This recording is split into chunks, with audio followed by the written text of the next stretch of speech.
If you love me, please don't judge me. Got my hands tied, the power's above me. Don't shoot the messenger, I'm just a puppet here. If you wanna place blame, then look to the puppeteer. Family, fortune, envy, jealousy, privilege, passed on, legacy, secret, sabotage, borderline, felony, suicide, subtract, selfish, pedigree, yeah.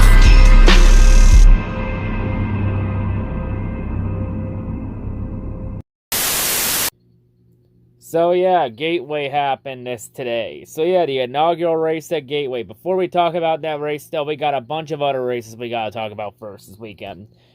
So yeah, as NASCAR heads to the Gateway in the Midwest, around the St. Louis area. So before that, let's talk about every other race that happened this weekend. So first off, we had the Truck Series race that happened at Gateway. Yeah, the Truck Series, well, it was a pretty much of a chaotic mess. Like, there were a few crashes in there. Like, it looked like late in the race that Christian Eckles was finally going to get the win. Kraus was even up there for a lot of it. Like, there were a lot of comers and goers in the race. But when it looked like Eckles was finally going to get the win, we'd get a late caution, would send the truck race to overtime. And in overtime, Corey Heim, this was the controversial part of it. Did Corey Heim truly jump the restart? Did he time it perfectly? Or did Christian Eckles spin the tires on the restart? Well, NASCAR reviewed it and they deemed it was a good restart. It will be questioned though, but to be honest, even if NASCAR got the call wrong, is it really surprising? Because NASCAR's never consistent with anything. But anyway, in the end, Corey Heim would get the lead. And then Corey Heim would stay ahead, and then on the last lap, we would have a 3-4 car accident involving Tyler Hill, Carson Hocevar. And yeah, it was just, mess. And Hocevar took a hard hit from Tyler Hill, which brought out a last lap caution, which meant and Corey Heim happened to be in the lead at the moment of caution. So Corey Heim gets the win. So Corey Heim gets his second career win at Gateway in the Truck Series, and his second win with KBM this year. So yeah, I'll say this here, Corey Heim 100% should be running full-time in trucks next year. If Corey Heim doesn't have a full-time Truck Series ride next year, I'm going to flip shit. But yeah, and also, yeah, Carson Hocevar also, that was a nasty hit he took. Like, he had the window net down, but yeah, listen to the radio, he was calling for help, but the safety team were attending everybody else first before they got to him. Because, yeah, he said that he had his foot stuck and his ankle stuck. So, yeah, it looks like Hocevar suffered an ankle injury. And Hocevar, he had to be taken out and loaded onto a stretcher. He did give the thumbs up, though, as he was then taken to the hospital for further evaluation on his ankle. So, yeah, send your prayers to Carson Hocevar. That was a nasty hit. Like, damn, this guy, Carson Hocevar, can't catch a break. Like, he just cannot catch a break. Fuck. And yeah, now his status for Sonoma and the rest of the year is up in the air because how bad is that ankle injury? Will it require surgery? And if so, how long will he be out for? So yeah, this is going to be an interesting situation to see what happens here. Hey, see how Hocevar's status at Sonoma, it's unknown. If he does race, I don't know if he's going to do the full race. Because next week is Sonoma and it's a road course. And it's the old traditional 1.9 mile layout, not the layout we've been running the last couple years. With the carousel and the drag strip. So yeah, it's back to what we had before 2019. So the pre-2019 layout. You know what the fans have been accustomed to, which has honestly been a better layout. So yeah. And also, Sonoma is Kyle Busch's final Truck Series race. And yes, the Kyle Busch hater in me was wanting Kyle Busch to go 0-5 in trucks. Believe me, I want that to happen. But I'm not going to drink the Kool-Aid again. I drank that Kool-Aid in 2020 for the Cup Series. And Kyle Busch won a race. I am not making that same goddamn mistake again. We have to wait. If Kyle Busch goes 0-5. Because the moment we think he's going to go winless, he'll pull a win right out of his ass. So yeah, I'm not making that same mistake again. But yeah, I really want Kyle Busch to go win with some trucks this year, but it probably won't happen, and Kyle's probably winning Sonoma next week. But yeah, anyway, let's move on. Now to the Xfinity race, the inaugural Xfinity race at Portland. And as NASCAR heads to the Pacific Northwest for the first time in nearly 30 years with the Xfinity Series. And yeah, and this Xfinity race, well, despite it being a rain race, it still had a sellout crowd despite it being wet as all hell. Well, welcome to the Pacific Northwest. Rain is pretty normal around here. So yeah, we had a rain race for this race. As yeah, it started in the rain. We had a lot of spins throughout the race because drivers not having any grip on a wet track. But yeah, much of this race, it was dominated by Ty Gibbs because yeah, say whatever you want about Ty Gibbs, the kid's an absolute wheelman. And yeah, he proved, and one thing we proved is that Ty Gibbs can race in the rain because Ty Gibbs, he was almost ahead. He was ahead in stage 1 by like 17, 18 seconds. And of course, they did like the 5-minute stage breaks after each caution because it's a standalone Xfinity race instead of a companion race with the Cup Series. So didn't have the normal pit crew, so it was like uncontested pit stops. So yeah. And then Ty Gibbs continued to dominate. And then when the caution came out late in stage 2, we had an interesting incident when after the caution came out, a caution came out right as Ty Gibbs was about to lap Jesse Owuji. But I believe at the moment the caution came out, Jesse Owuji was ahead of Ty, was just ahead of Gibbs as the caution came out, so, and then Gibbs passed him after that. And then in turn 1, I think Gibbs was told, I'm not sure if Gibbs was told to let Jesse by, or if he was just going wide to have a better angle into turn 1, because as Ty Gibbs was going into turn 1, Jesse then runs Ty Gibbs over and spins him out in turn 1. But Ty Gibbs, but then during that caution, when the caution came out, Ty Gibbs had a gigantic lead. So even with that, and Ty Gibbs not maintaining pace car speed, he was able to get the speed right back up and still remain the leader despite that. So yeah, that was kind of a weird turn of events. So yeah, that was kind of weird. But yeah, and everyone trying to compare that to Kyle Busch wrecking Ron Hornaday Jr. on a caution, I say hell no, not even close. Here's the differences. Kyle Busch wrecking Hornaday at Texas in 2011, that was 100% intentional and deliberate from Kyle Busch. Jesse's was unintentional. Jesse was just driving like a complete dumbass. Like, Jesus Christ. How the fuck do you not know Ty Gibbs was going to do that? Like, listen here. You can have your opinions about Ty Gibbs all you want. Write all the puff pieces that say that Ty Gibbs deserved it all you want. The comments all you want. It doesn't change the fact that Jesse Owuji is a talentless hack that doesn't belong on the track, because that was pretty stupid on Jesse's part.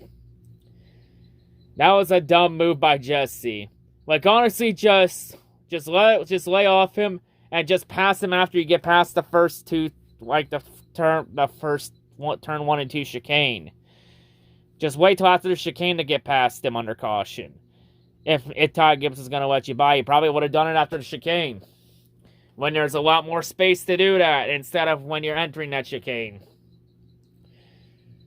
But yeah, Ty Gibbs dominated the first part of the race, and then we enter stage 3, and stage 3 was an absolute fucking shit show. Because stage 3, we had a number of pilots. We have a number of big wrecks, like 2 big wrecks in stage 3. And one of those wrecks involved Sheldon Creed walking up the track and giving Jade Buford the double middle finger salute.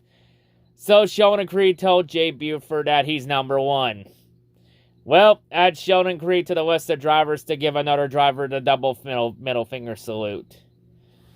But yeah, that just shows how much of a shit show this race was.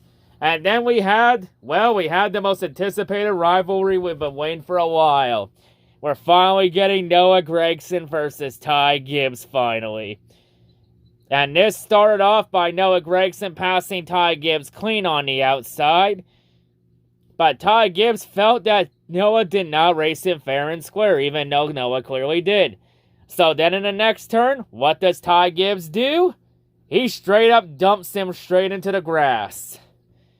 But the good news is that Ty Gibbs would end up getting some damage and would fall back as he lost the car late in the race.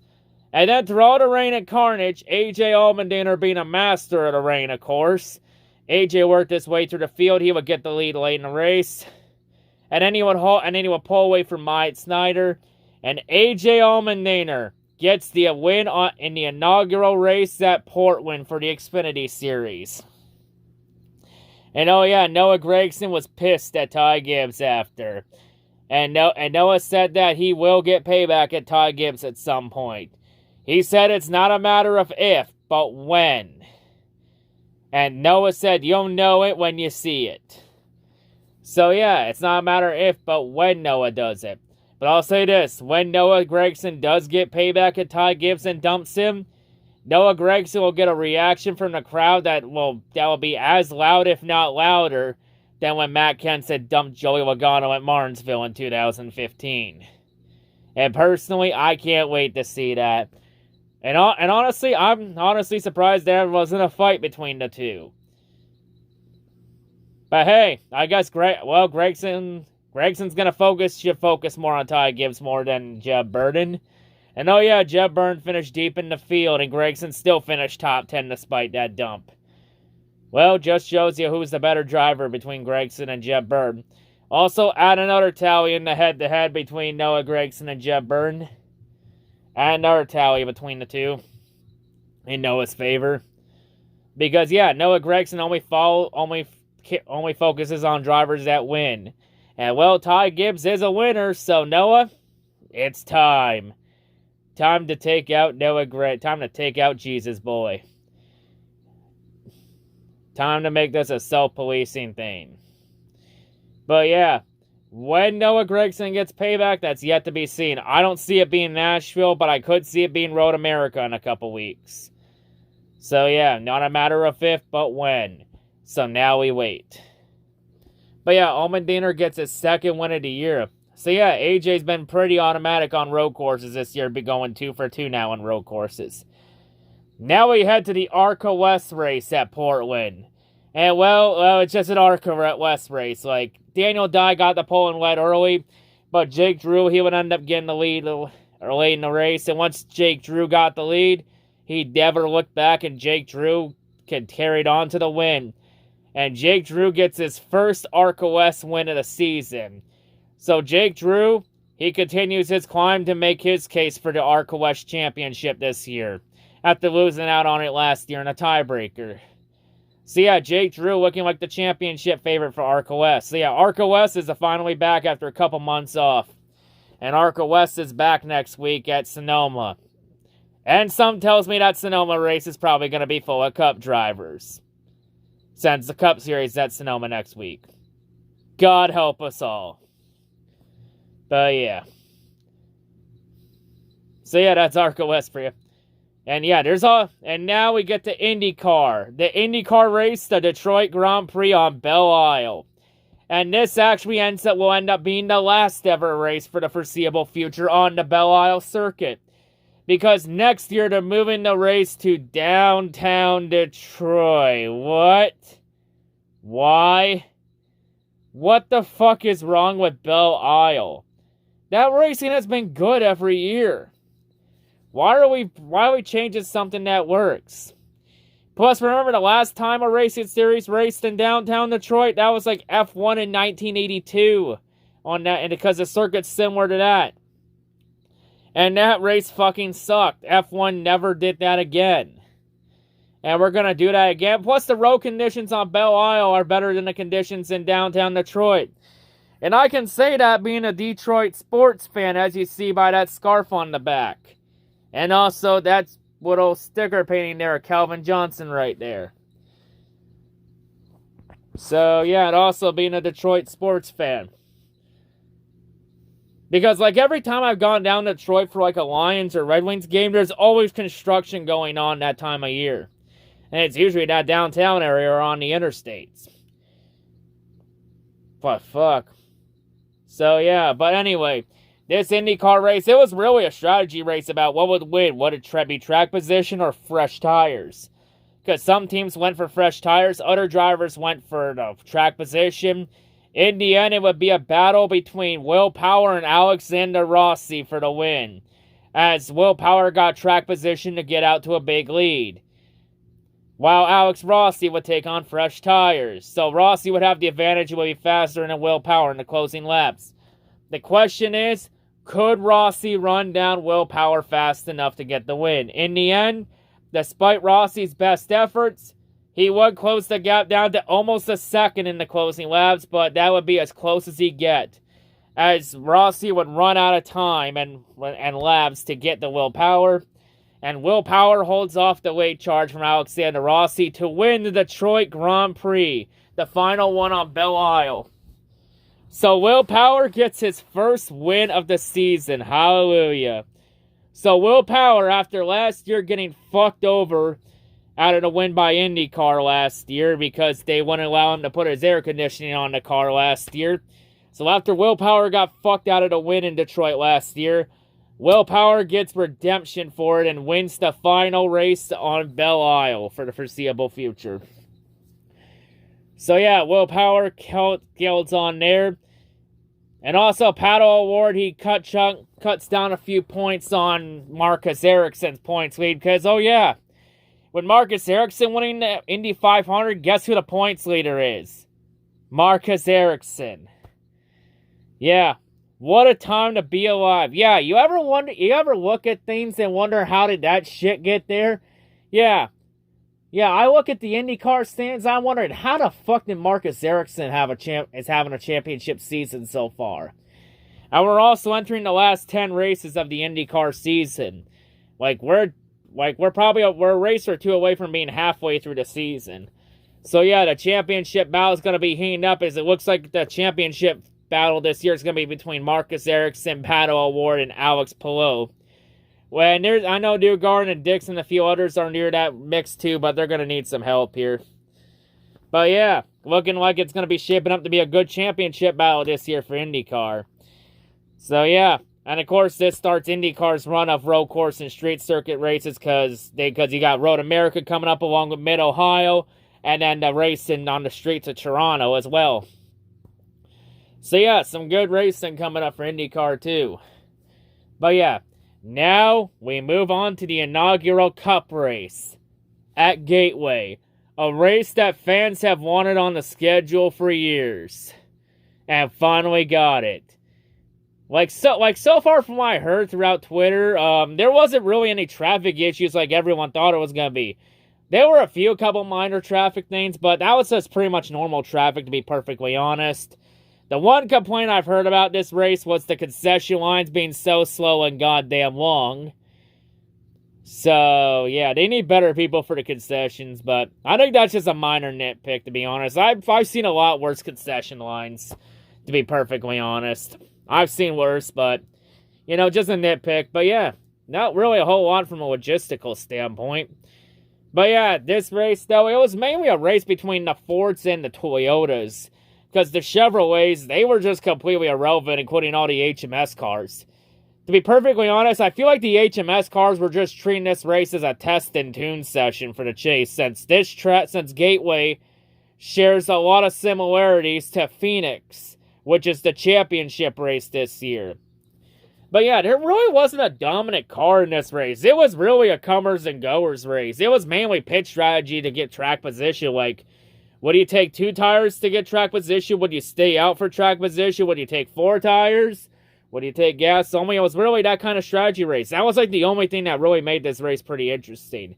If there wasn't any pit strategy, this race probably would have sucked ass. Because it was pretty difficult to get any passing done, unless it was on restarts. Well, early in the race, it didn't look like it was very difficult when you had 3 and 4 wide passing on restarts, and then you had 5 wide at some points too. Throughout much of this race, you mainly had, you even had weird stage winners like Austin Cindric winning stage 1, and then the sex god Kurt Busch winning stage 2. And then you had Ross Chastain driving like an absolute fucking madman and running nearly over everybody, because he ran over Denny Hamlin and punted him into the wall. And then he ran over Chase Elliott and spun him around. He then bumped Logano. And then later on in the race, then we have a weird situation when Chase Elliott and Denny Hamlin got payback at Chastain, where Chase Elliott would punch Chastain into the wall, and then a few seconds later, Denny Hamlin came up and did an immediate swipe at Chastain. So in an odd turn of events, we had Denny Hamlin and Chase Elliott tag team on Ross Chastain. Hamlin and Elliott teaming up against somebody. And all the Elliott and Hamlin fans united after that. Yeah, HMS, somehow Ross Chastain was able to run over enough people to make HMS and JGR fans unite with each other. Do you know how fucking hard that is to do? Because if you look at the HMS JGR rivalry, both fan bases cannot fucking stand each other. HMS fans hate JGR fans. JGR fans can't stand HMS fans. Both fan bases fucking hate each other. Like, the difficulty it is, it's like the equivalent of if, like, Yankees and Red Sox fans were to ever get along and unite. This is like shit that's damn near impossible. And somehow Chastain did that. And then you had Denny Hamlin, like, try and hold Chastain up while Chastain was under the damaged vehicle policy to try and prevent Chastain from making minimum speed so that Chastain would get parked, because I guess that's Hamlin's way of getting payback until NASCAR told Hamlin to cut it out. Like, honestly, at that point, Hamlin was already 10 laps down. Like, honestly, his race is already over, so who really gives a fuck? Like, honestly, just let the drivers fucking police it amongst themselves, as long as nobody gets hurt. In the end, though, this race would end up being a battle between Kyle Busch and Joey Logano, where one restart, Kyle Busch would get the lead, and then the next restart, Logano would get the lead. And in the next restart, Kyle Busch would get the lead back. So literally, within 3-4 restarts, we had Kyle Busch and Logano flip-flopping the lead and exchanging the lead back and forth like a hot potato. It's like, here, you have the lead. No, you have it. No, you have it. But then in the closing laps, Logano clearly had a faster car than Kyle Busch in the closing laps. Just couldn't get it by him. You know, even though Kyle Busch did get loose and then Logano got loose too, both of them were racing hard to try and keep the other at bay. And then with 4 to go, we would get the brake turning point in this race, when we would have a caution wait for Kevin Harvick spinning out and hitting the wall after Harvick's brake rotors failed.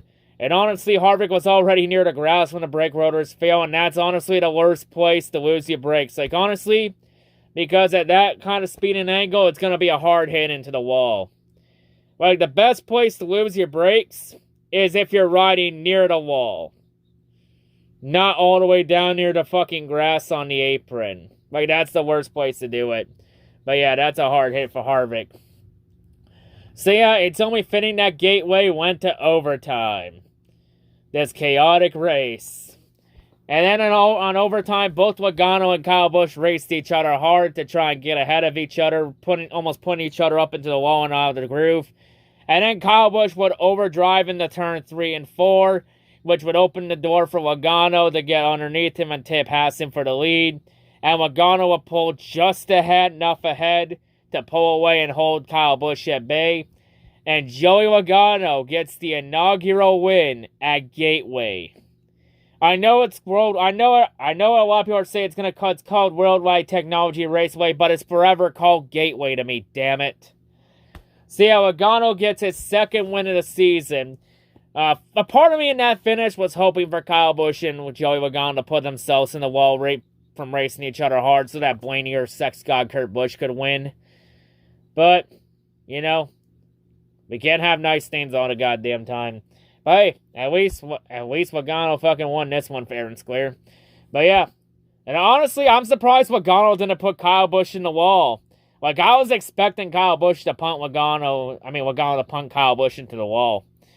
But Logano didn't need to do that. It makes you wonder why Kyle Logano even did that to Byron. But hey, that's water under the bridge. So yeah, Logano gets his second win of the year. And Chastain said that he was going to solve the thing between him, Hamlin, and Elliott after the race. And Chastain solved that by immediately heading straight to the garage, to his hauler. As Chastain, he did own up to it after, saying that he made many mistakes and he was better than how he drove today. Even though he still got a top 10 through all of that. Even with Hamlin and Elliott taking shots at him, Chastain still got a top 10 finish. And yeah, Chastain said that he owes half the garage an apology and he'll try to talk to Hamlin and everybody. And he said that words don't mean anything in the end of the day, and that the actions on track will do that. And of course, Hamlin, was pretty pissed about it at the end, as Hamlin said that everybody has to learn the hard way. Hamlin said he had to learn the hard way, and Chastain will be no different. So whether this piston match between Chastain and Hamlin continue on, that's yet to be seen. I imagine NASCAR is going to do next to nothing about it because they're not in the chase yet. And there's no championship implications involved yet. But yeah, Logano run well at Gateway. So yeah, this could be the signs that Logano could end up winning the championship if he bullshits his way into the Final Four this year. Since Gateway shares a lot of similarities with Phoenix.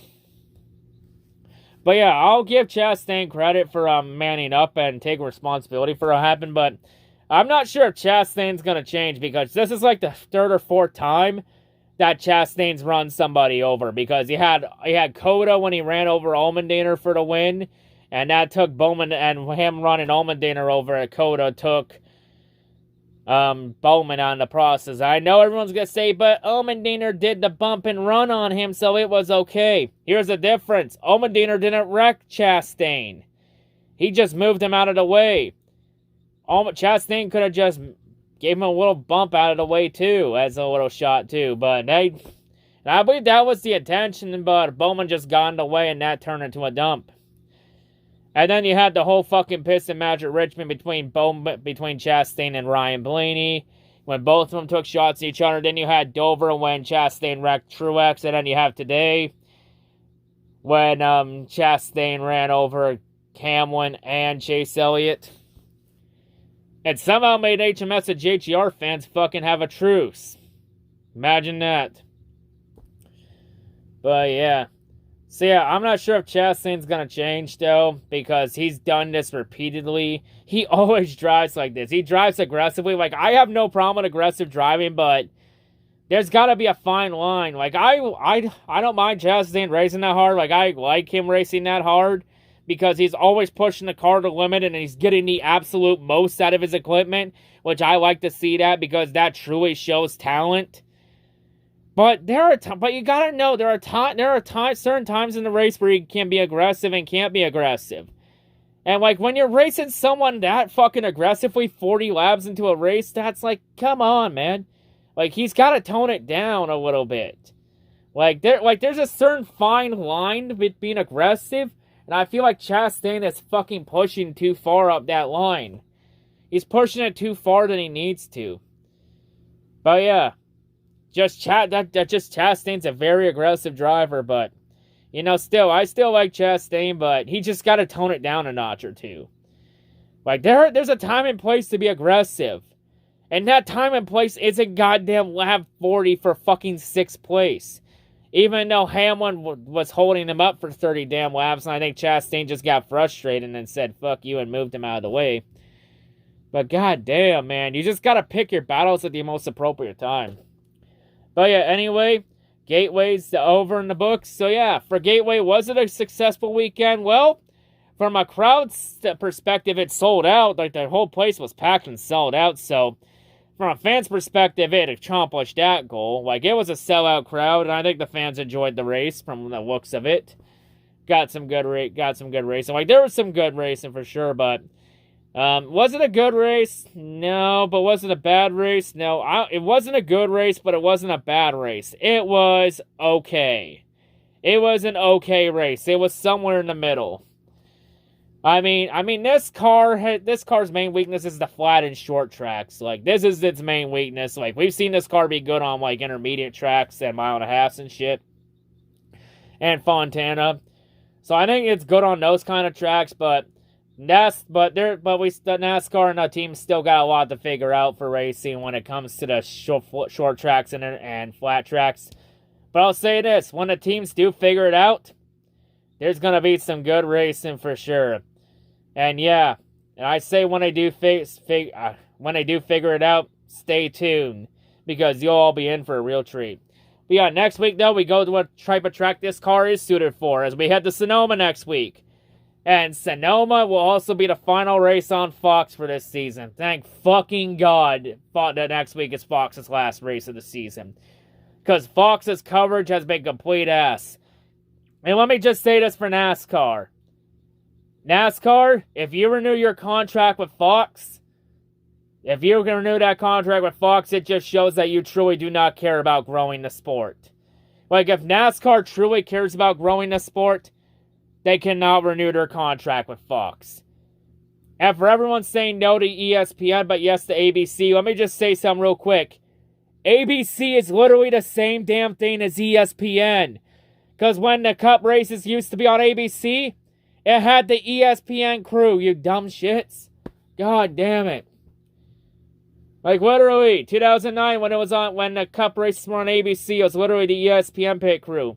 Like, ABC literally equals ESPN.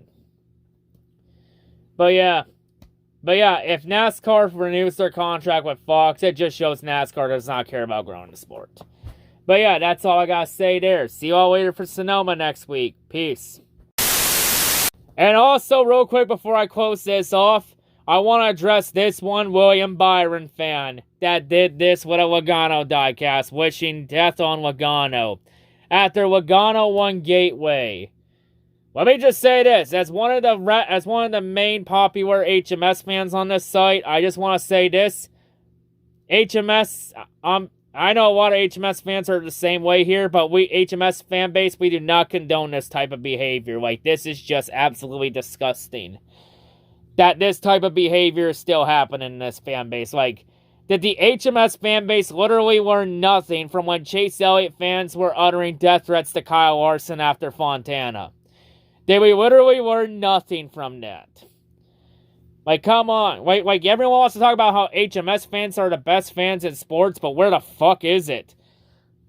Because you ain't convincing anybody with this kind of bullshit. Like, this kind of bullshit just adds more reasons to why NASCAR has the dumbest fan base in all pro sports. Like, if you're trying to prove me wrong about NASCAR having the dumbest fan base in all pro sports, this isn't the way to do it. And if you hated Logano so much, why the fuck did you have that diecast in the first place? Like, god damn, man, like... And that was honestly a pretty good-looking Logano diecast. I actually like that Logano shell pencil scheme. You just perfectly ruined the good Logano diecast, you asshole. But yeah, let me just say this, and the argument for the NASCAR has the dumbest fan base in all pro sports fans. Don't get it twisted. There are really good NASCAR fans. Good NASCAR fans that I'm friends with. There are a lot of good fans. A lot of smart, intelligent fans that I like. Here's the thing, though. All those good NASCAR fans, they'll always end up getting a bad reputation and always get shitted on because of the bad fans acting like a bunch of fucking childish idiots. This is why I've been hard on the fan base all year, because with some of this fan base's antics, like, you keep going like this, you're gonna end up turning into this clown right here. Like, I'm trying to help you and not let you turn into that, because I actually give a shit about everybody. And I want everyone in this fan base to succeed and not turn into this. Like, that's crossing the line. Like, you're allowed I have no problem if you want to hate Logano or Kyle Busch or anything like that.